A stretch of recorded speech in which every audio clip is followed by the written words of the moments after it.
Ladies and gentlemen, it is that time of year. War is here. As Regal says on NXT, it's War Game season. This is Joseph Conlon here with your NXT Takeover War Games preview and predictions on Friday, December 4th. We do have Takeover War Games on Sunday, December 6th. It's looking like a solid lineup. I'm definitely looking forward to both War Games matches, which we will talk about here today. But ladies and gentlemen, I don't want to waste any much time. Ladies and gentlemen, I got a special guest here with me today. He was the first ever guest on the Big Fight Field channel, and I promised him that one day he would be back on the channel and we'd be talking about an NXT takeover. I did live up to my promise. He is here with me today. Ladies and gentlemen, one of my good friends in the wrestling community, Indigo Uchiha. My friend, what's going on, dude? What's up, brother? Thanks for having me again on the channel. No problem. No problem, man. I wanted to get you back on really badly. I know you love NXT, as a bunch of other people do, so it just fits perfect. I needed a guest for this, and boom, you were my go-to guy, man. Of course, brother. Always got your back. Now, you messaged me the other night. We are here to talk about War Games, but you wanted to talk about other things too about NXT. The state of NXT hasn't been that good lately. It's been kind of like, you can say, Monday Night Raw or Friday Night SmackDown on Fox. It hasn't felt the same, and it definitely hasn't felt the same ever since, in my opinion, ever since Charlotte Flair won the NXT Women's Championship. It has not felt the same. So I'm going to give the floor to you first. Let's talk about the state of NXT. Indigo, take it away, bud. Well, this past Wednesday night, it made it even more clear for me of the obvious situation. I've been a fan of NXT for a decade now. So I've been through the highs and lows of this brand ever since it was a game show run by Vince, the idiot too. It's changed so much, bro. 2 years ago, NXT, in my opinion, that was a peak. 2018, mainly because of Johnny and Tampa. They legitimately carried that brand. But when AEW came in the picture, it was like competition. And Vince basically took over when AEW came around. And it's showing now, apparently, it's showing even more players now than before. Especially we see in the past summer, bro. They keep bringing back WCW pay-per-view.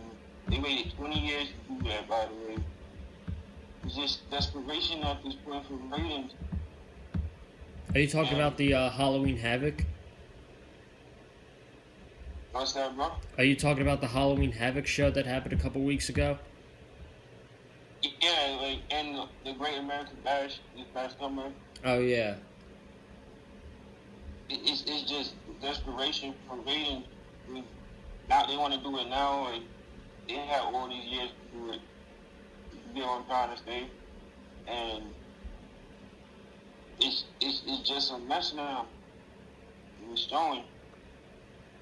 Absolutely. I totally agree with you what you're saying. I actually put out a tweet last night saying, I want to feel bad for NXT, but I don't. The fact that the main event of NXT this week was Shotzi Blackheart versus Raquel Gonzalez against Jon Moxley and Kenny Omega, that's pathetic. If that doesn't show to you, I don't want to say this term, but I'm going to. If that doesn't show to you how dead this brand is, I don't know what does. So many things have gone wrong. They had one good show. That I can remember. That was the Halloween Havoc. Do you want to know why that show was so good? That was because they didn't focus on AEW. All the storylines were really good on that show. All the matches were good on that show. And they won the ratings that night. And now they got this bullshit with Leon Ruff And these guys like Cameron Grimes, I mean, I love Cameron Grimes, but his feud with Loomis right now is just not cutting it for me. And like he said, they bringing back old WCW shows that they could have used years ago. Like they could have used Halloween Havoc, say over Hell in a Cell, and they didn't do it because they're lazy. And they bring it back to Combat AEW, and I mean they deserve it honestly because all they do is try to combat AEW, and it's just not working for them. They deserve it, dude. I don't know about you, but I think they deserve it. I agree, bro. And I'm one of the most loyal NXT fans there is. And normally I would watch NXT on Wednesday night, right? I would normally watch NXT first and go straight to AEW afterwards. But lately it's been the opposite. I've been watching Dynamite first lately and going to NXT. That's how bad it's become. Yeah, man, and nothing feels important. I don't know if you. Yeah, nothing feels important.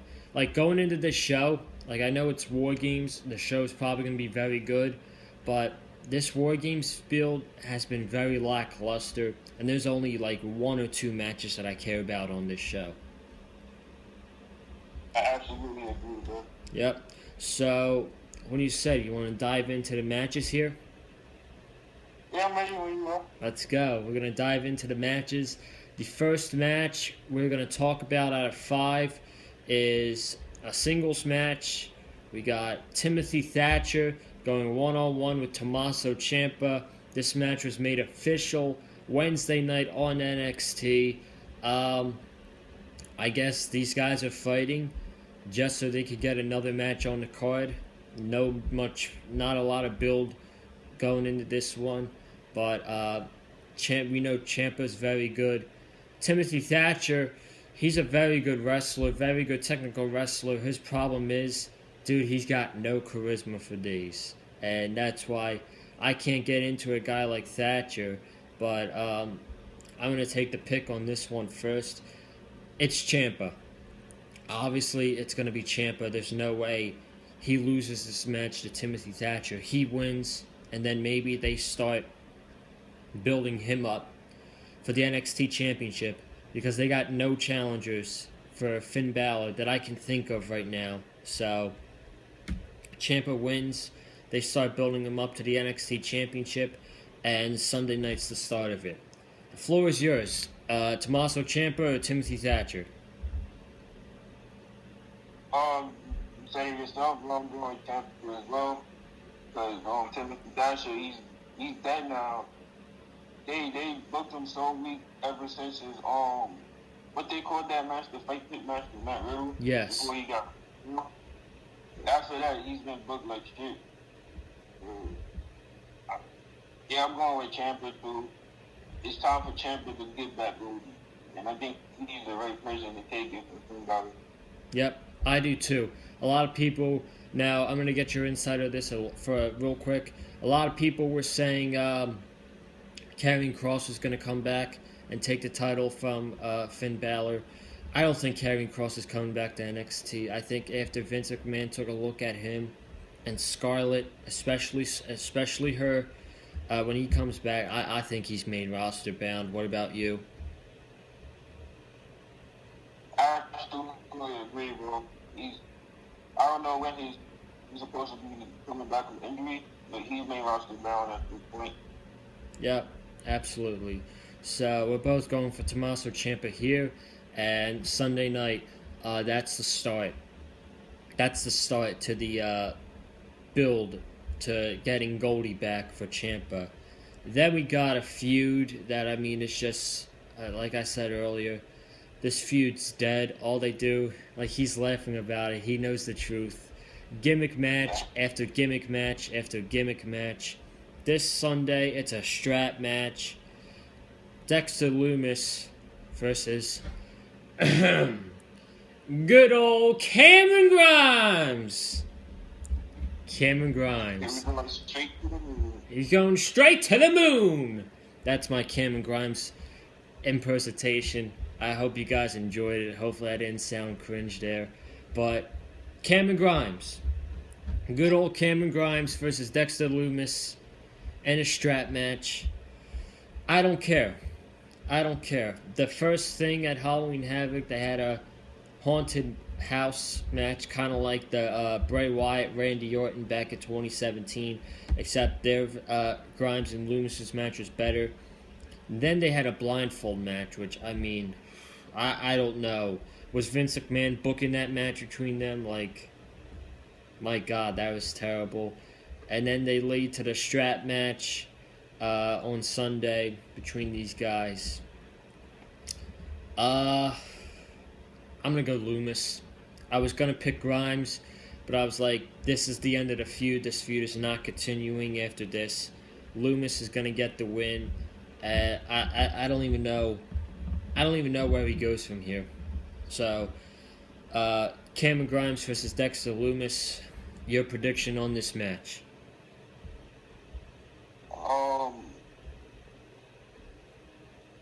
Well, this is rare for me to say, but I honestly don't care about this dude as well, bro.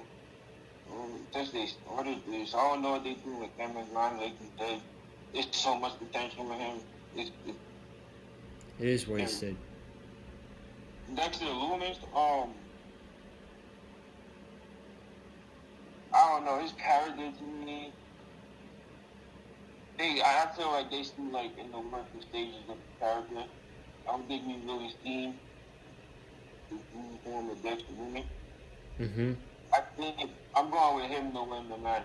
I think Triple H and team got more plans for him than Cameron. They got plans for Cameron Grimes as well, but if we talking the two, I'm picking Lumis in terms of who they value more at this moment.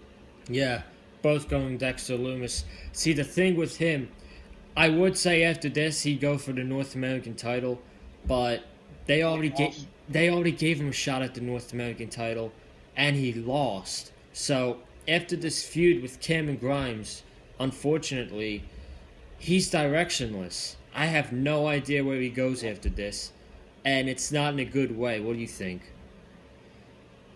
I actually, this is why I wanted to touch on this NXT situation, because a lot of the characters, they are directionless right now. It's like they don't know what to do with these wrestlers, you know? Yeah, absolutely. They only have a select few that they know who to use, like right now. Like the Undisputed Era, obviously they're in a big role. EO's in a big role. Candice, the women, they booked the women very good, but the men's division, I mean, I don't know, man. Like for an example, when was the last time we seen Bronson Reed on NXT television? Do you remember? I have no idea, bro. And he's another one I'm high on. Like, he has a lot of potential. Absolutely. He should be in my opinion, he should be the winner challenging for a North American title, not fucking Leon Ruff. I agree, dude. I ain't mean to curse, but you know. Yep. That's why this NXT situation is getting worse by the week. It's because they don't know what to do with their guys. So Yeah. I totally agree with that. Hopefully things change, but for Dexter Lumis and Cameron Grimes, I'm going Dexter Lumis. Indigo's going Dexter Lumis. This one should be a long conversation. We got the women's War Games match. It's a stack. Both teams are stacked. I really think that both teams are stacked. We got the babyface team of Shotzi Blackheart, Ember Moon, Rhea Ripley, and Io Shirai going up against the heel team of Candice LeRae, Dakota Kai, Raquel Gonzalez, and Toni Storm, which I don't really understand why they turned her heel. Did they just turn her heel just for this match? Like, I kind of don't understand why they turned her heel. You know what I'm saying? Yeah, bro. So, for this match, it's a hard one.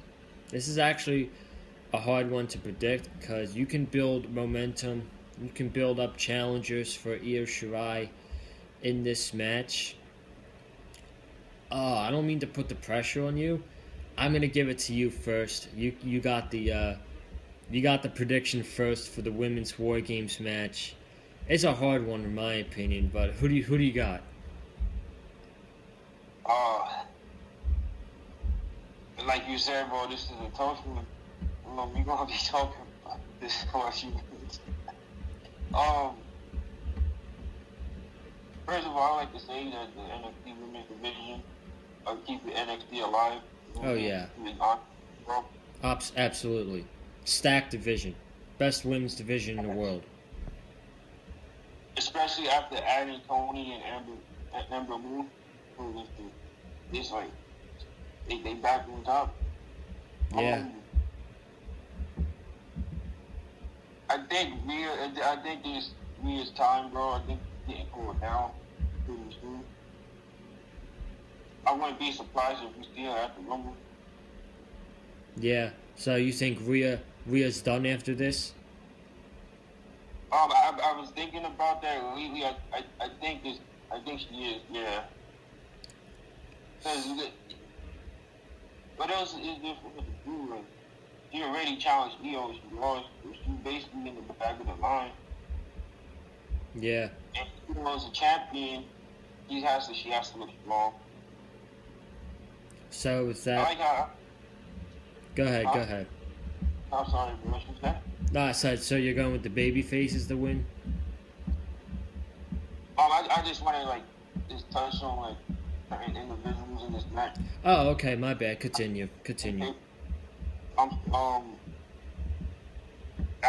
the heel side, when just turned heel, I think they just experimenting that there's no crowd. They just trying to gauge the film a bit, I guess. And you got Dakota and Raquel Gonzalez. They've been alright. Candice, I think she's gonna be the next NXT Women's Champion pretty soon. Being honest, bro. Mhm. I'm going with Team Sashi. Shotzi, who gets the pinfall in the War Games?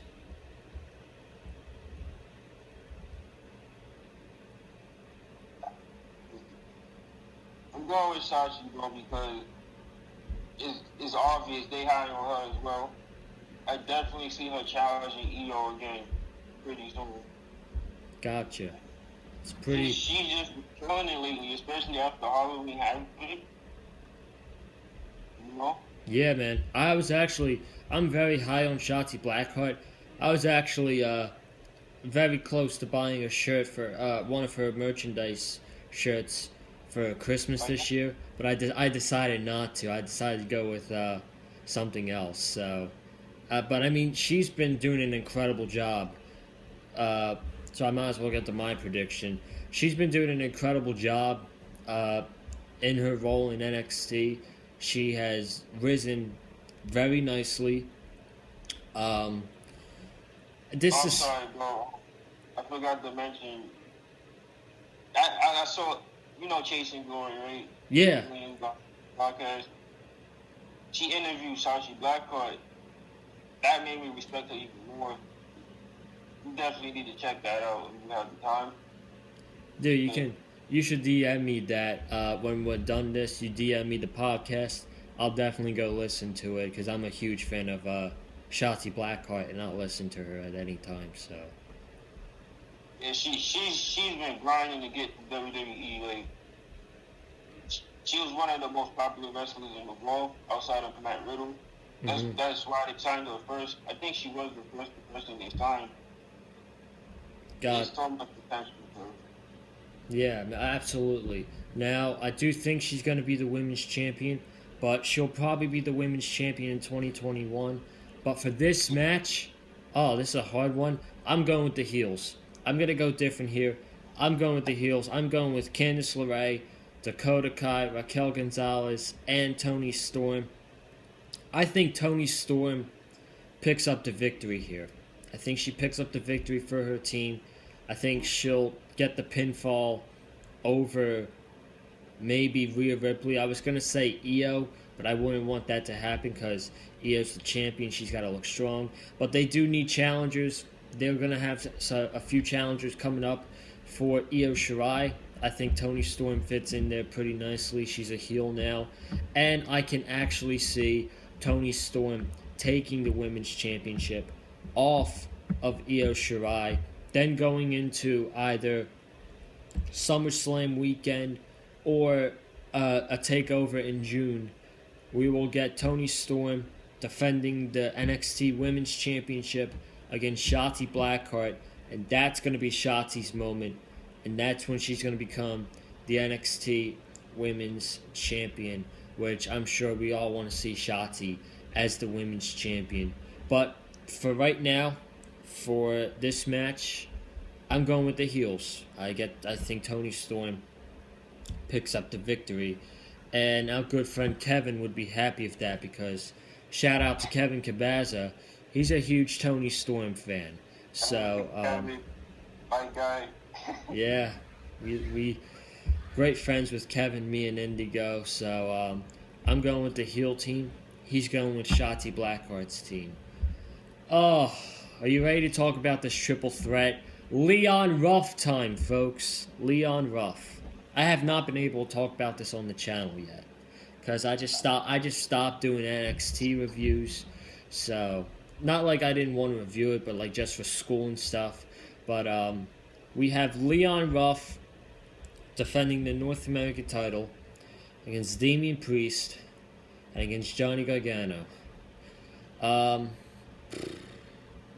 They did this for a quote-unquote experiment. They wanted to experiment Leon Ruff as the North American champion, and he's been a joke. He's been treated like a joke North American champion. No one takes him seriously whatsoever. Honestly, bro, if this reminds me of one storyline a couple years ago, this reminds me of the same storyline James Ellsworth was in on SmackDown. Do you remember that?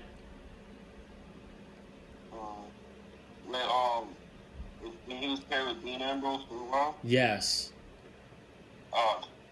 Please don't remind me, bro. It reminds me of the same storyline as James Ellsworth. Now, James Ellsworth, he didn't win the championship. He didn't win the WWE Championship from AJ Styles, thank goodness. But they actually had Leon Ruff, who is a jobber. They made Leon Ruff become the new North American champion, which, I mean, that doesn't show you that NXT, that doesn't show you that NXT is dead right now and they're clueless. I don't know what does. I really don't know what does. But Leon Ruff, oh man, he's losing the championship here, definitely. I'm going to go Priest in this match. I think Priest gets back the North American Championship, in my opinion. He should have never lost it in the first place. Johnny Gargano, he should still be the North American champion. Johnny does not need the championship at all right now. And I think Priest needs to get his championship back.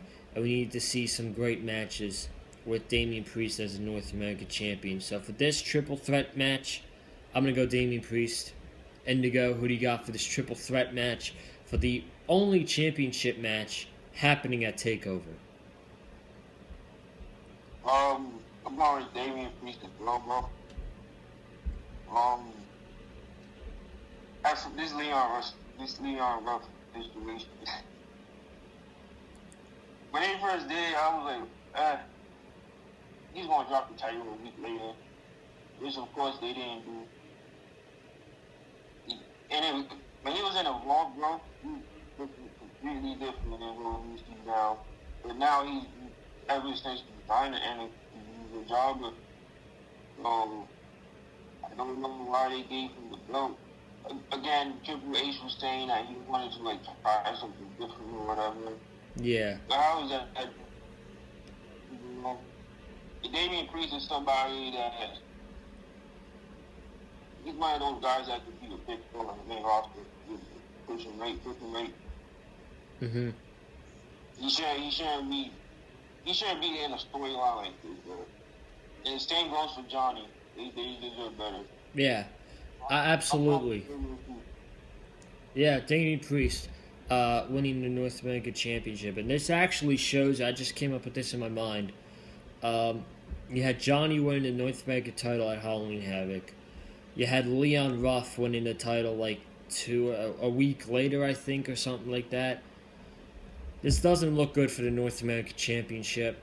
If anything, it's just you're playing hot potato with the title, you know? Like you're changing it a couple weeks, and that's just not good for the championship. North American title, it used to be prestige, but now it's being treated currently like the Intercontinental Championship is right now on SmackDown, with no value. And it's just sad. It's very sad. Again, this makes me wonder, was this whole Leon Ruff storyline a Vince McMahon idea? I don't know, dude. I don't know. I wouldn't be surprised. And like you said about the North American Championship is being booked like the United States and IC Championship. Even at a point in time, that title was booked how the IC title was supposed to be booked, you know? Yeah, absolutely. We used to see classics for the North American title between Ricochet and Adam Cole, Ricochet and Johnny Gargano, which is a match that was unbelievable at Phoenix last year. You had that ladder match. You had what else did you have for the North American title? You had Keith Lee and Dijakovic. How can I forget that match, dude?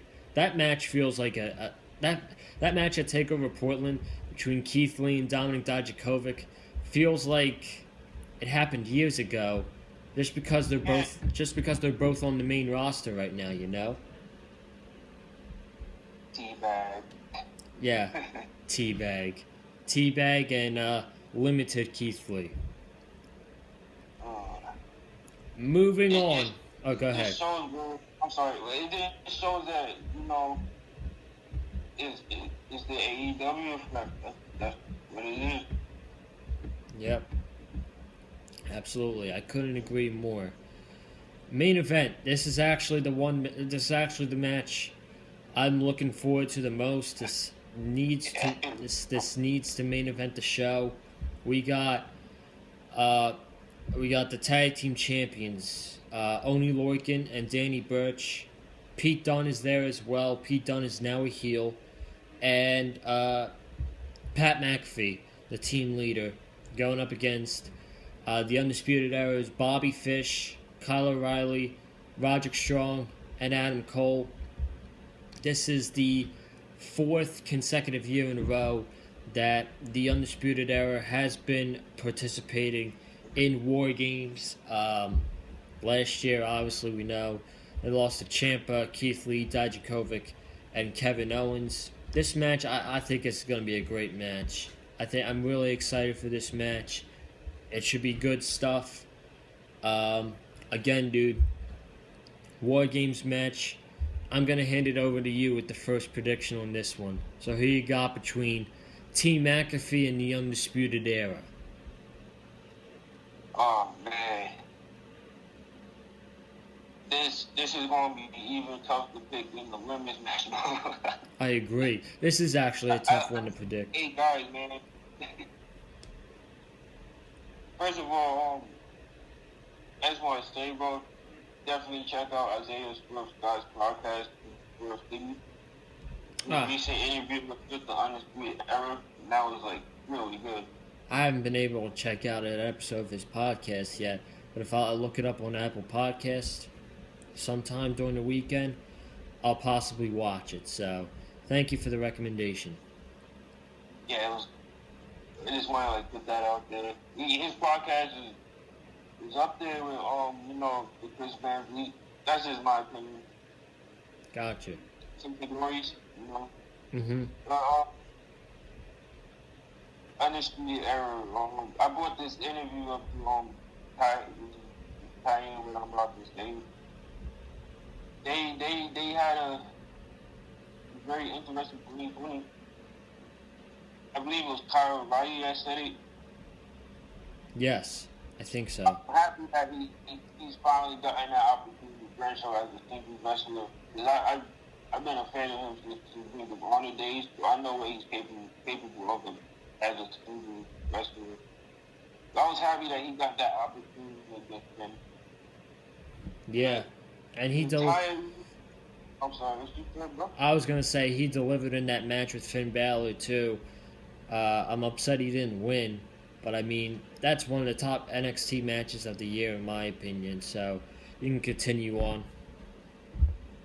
I was took the words out of my mouth. I was gonna say that match was one of the best NXT Championship matches of this year. Mm-hmm. And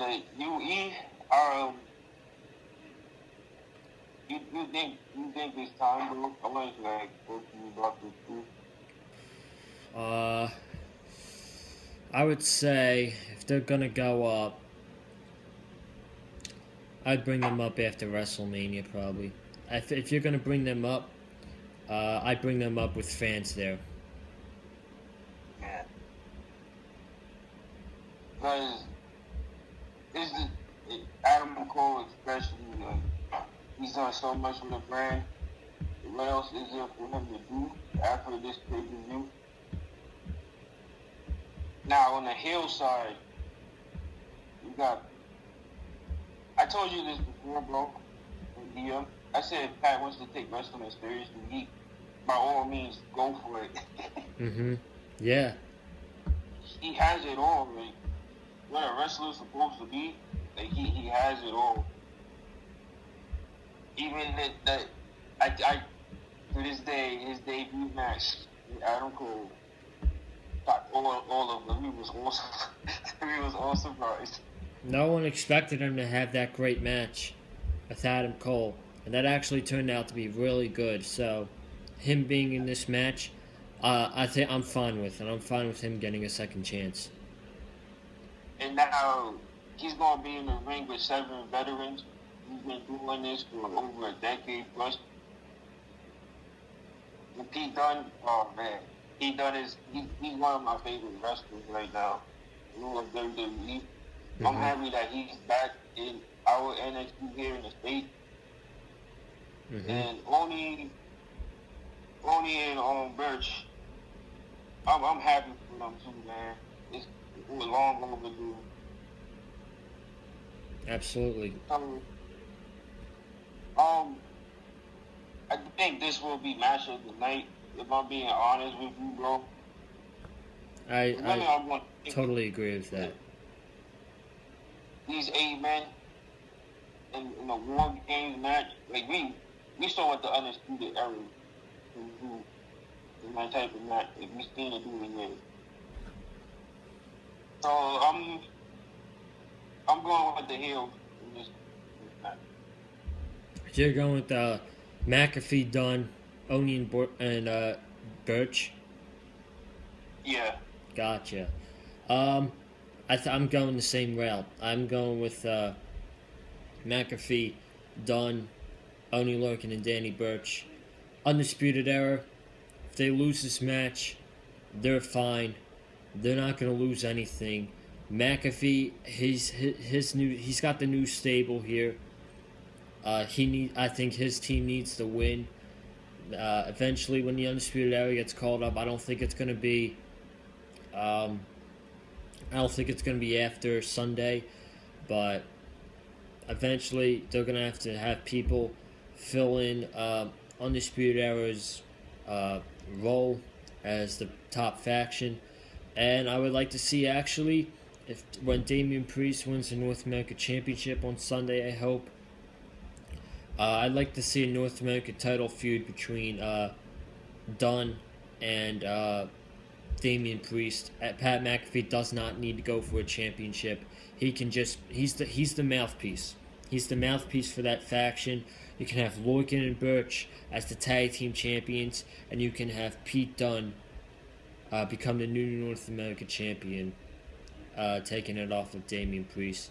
So for this match, I am going with Pat McAfee, Pete Dunne, Oni Lorcan, and Danny Burch. And ladies and gentlemen, that wraps up the NXT TakeOver War Games preview and predictions here on the Big Fight Field channel. I want to thank each and every single one of you for watching the video. If you have not already, make sure you subscribe here onto the channel. We got some great content coming up for the month of December. You're not going to want to miss a bit of the content here on the channel. Comment down below. I want to know your predictions for this Sunday's NXT TakeOver War Games show. Let me know your predictions down below. Follow me on Twitter at Colin_Joseph. You can follow Indigo on Twitter at LIndicud. Get him some. Go follow him on Twitter. You can follow him on Instagram as well. Shit, hold on. Uh-oh.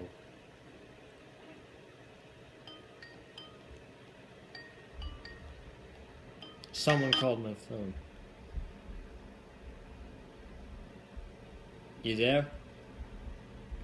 Yeah, bro. I forgot to turn off Do Not Disturb, so... The one time I get a phone call, it's got to be during the video, and I didn't turn on Do Not Disturb. Stupid me. But for the outro, make sure you follow us on Twitter, follow him on Instagram, hit that like button if you like what you heard in this video. Any last minute words before we get out of here today? Again, bro, thank you for having me. It's an honor to be here for a second time. Absolutely, and man. I also want to say much respect to you and our dear brother Wesley. You guys killed it the other night. Thank you so much. And we actually did achieve our goal. Our goal was 100 views. We got 115 views, 21 likes, and 32 comments. So I want to thank you guys for that video. And Indigo, thank you so much for coming on the channel today, man, to talk about War Games. We had such a blast talking about it. Hopefully the show lives up to the expectations on Sunday night. But ladies and gentlemen, this is Joseph Conlon here with Indigo Uchiha, signing off. Have a good day. Stay safe. I might or might not be back on SmackDown tonight for the review. I'll keep you updated on Twitter, but have a good day.